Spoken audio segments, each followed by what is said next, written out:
Episode 4 की शुरुआत में हमें दिखाया जाता है झरने को, और उस झरने के नीचे बैठा होता है यांग, जो कि प्रैक्टिस कर रहा होता है अपने माइंड को नरिश करने की। और इसके लिए वो डीप स्लीप स्टेट में जाने की कोशिश करता है, लेकिन बार बार वो झरने में गिर जाता है और सोचता है ये ठीक नहीं है। क्या अगर कोई मेरी तरह बिना टैलेंट के पैदा हुआ है तो उसे हमेशा स्लेव ही रहना पड़ेगा? अगर मुझमें टैलेंट नहीं है तो मैं उसे लेने की कोशिश करूंगा। मैं नहीं मानता कि मैं डीप स्लीप स्टेट में नहीं जा सकता। और फिर 3 घंटे बाद उसे एक धमाका हुआ दिखाई देता है और एक बॉक्स उसकी तरफ उड़ता हुआ आता है। यांग उसे पकड़ लेता है। तभी वहाँ से 2 लोग आते हैं, जिनमें से एक होती है क्विंगलैन। दूसरा बंदा कहता है मुझे वो वापस कर दो, anyway purified gold core formation, मुझे वो वापस दे दो। और क्विंगलैन कहती है कि वो इसे मत देना। यांग सोचता है उसने क्या कहा, anyway refined gold core formation? क्या ये वही लेजेंडरी फॉर्मेशन है जो कि हमारी कॉर्पोरियल बॉडी को चेंज कर सकती है? वो मेडिसिन जो कि कल्टीवेटर यूज करते हैं अपनी इनर पावर और टैलेंट को बढ़ाने के लिए।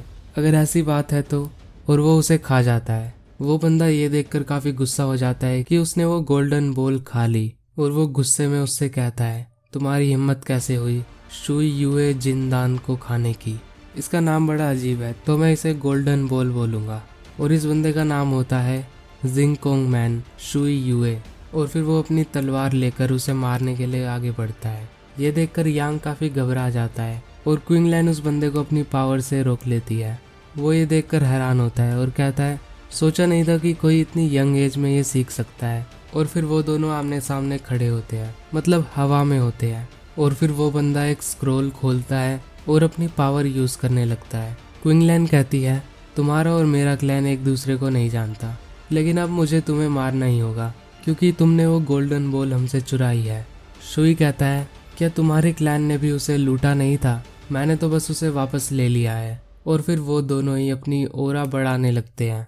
और यहाँ हमें दिखाया जाता है यांग को, जो कि सोचता है अच्छा है कि वो मेरे बारे में भूल गया, लेकिन मैं सब कुछ क्लियरली देख सकता हूँ। क्या ये उस गोल्डन बॉल की पावर है? और फिर वहाँ एक बड़ा सा धमाका होता है और इस धमाके से यांग उड़ जाता है।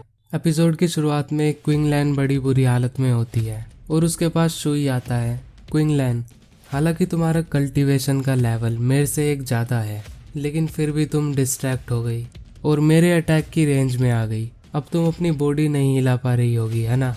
और फिर अचानक से उसके मुंह से खून निकलता है और क्विंगलैन कहती है कि तुम भी मेरे अटैक की चपेट में आ चुके हो। और अब वो दोनों ही बुरी हालत में होते हैं। और इसके बाद वहाँ पर आता है यांग।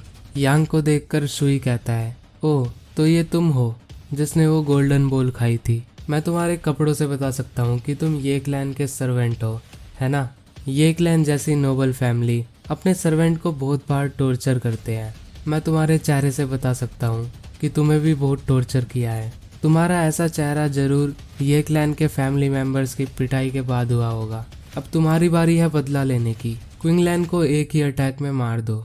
और वो उसे अपनी तलवार देता है और कहता है जो गोल्डन बॉल तुमने अभी खाई थी, अगर तुमने उसे दिन खत्म होने से पहले रिफाइन नहीं किया तो वो तुम्हारे शरीर के साथ फट जाएगी। अगर तुम इसे मार देते हो तो मैं तुम्हें सिखाऊंगा कि उसे कैसे रिफाइन करते हैं। यांग कहता है समझ गया।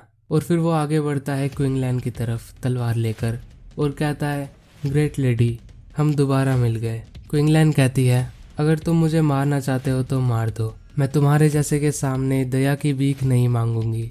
यांग उसके गर्दन पे तलवार रखकर कहता है मेरी फैमिली की 3 पीढ़ियों ने तुम्हारे क्लैन के लिए सर्वेंट की तरह काम किया है, लेकिन ये क्लैन ने कभी हमें इंसानों की तरह ट्रीट नहीं किया, और इसीलिए ग्रेट लेडी मुझे दोष मत देना। तो ये एपिसोड यहीं ख़त्म होता है। वीडियो पसंद आई हो तो लाइक करना, कमेंट कर देना ताकि इस वीडियो की रीच बढ़े, और चैनल को सब्सक्राइब नहीं किया है तो कर देना। बाकी मैं मिलता हूँ आपसे नेक्स्ट वीडियो में। Thanks for watching and good bye.